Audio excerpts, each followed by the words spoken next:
Hello guys, magandang gabi sa inyong lahat. So, ito na naman tayo sa kitchen. Nagbabalik tayo. Ito ang napili kong i-prepare.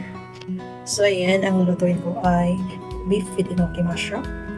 Ayan, hindi ko na napipakita sa inyo guys kung paano ko ni-roll. Ang ginamit kong beef ay yung thin sliced beef na pang hot pot guys. So, ayan, nag-prepare na. And, ito yung cooking wine. 1 tablespoon of cooking wine. At saka dalawang itlog guys. Ayan. Narating ko na siya. At saka onion. Ayan, ito ay yung sauce natin guys. Ito yung 1 tablespoon of oyster sauce. 1 tablespoon of sugar. 1 teaspoon of cornstarch. And water na rin guys. Kalahating base. Base lang na nakikit guys. So, ayan nga po. Ito, ang susunod natin ay ang sesame oil. Ito ang black pepper. So, ayan. So, mag-start na tayo guys. Nanon natin yung oil. Initin lang natin ang mantika guys. So, ayan na guys. Mainit ang mantika. Kunting mantika lang po.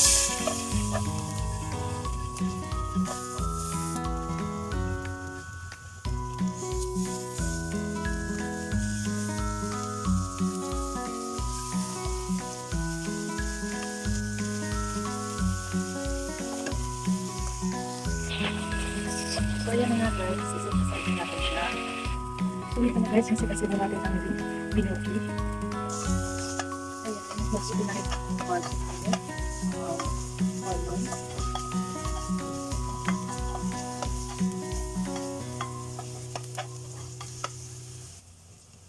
So, ang next natin guys ay ang ating sauce.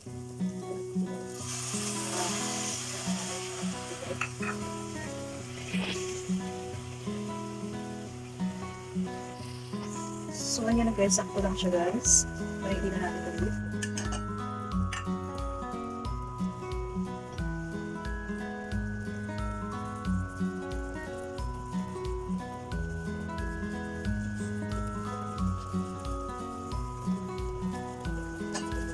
So, simmer lang natin siya ng 3 minutes.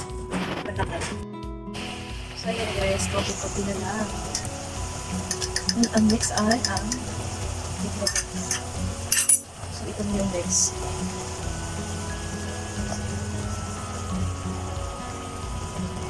So, hayaan mo natin siya. Hayaan mo natin siya sa bread. So, ito na guys, naluto na ang ating recipe. I hope gusto nyo ang aking video. Please don't forget to like and subscribe and click the notification bell natin para makikita kayo sa aking bagong videos guys na i-upload sa aking YouTube channel. So, I hope gusto nyo ang aking recipe. And thank you so much.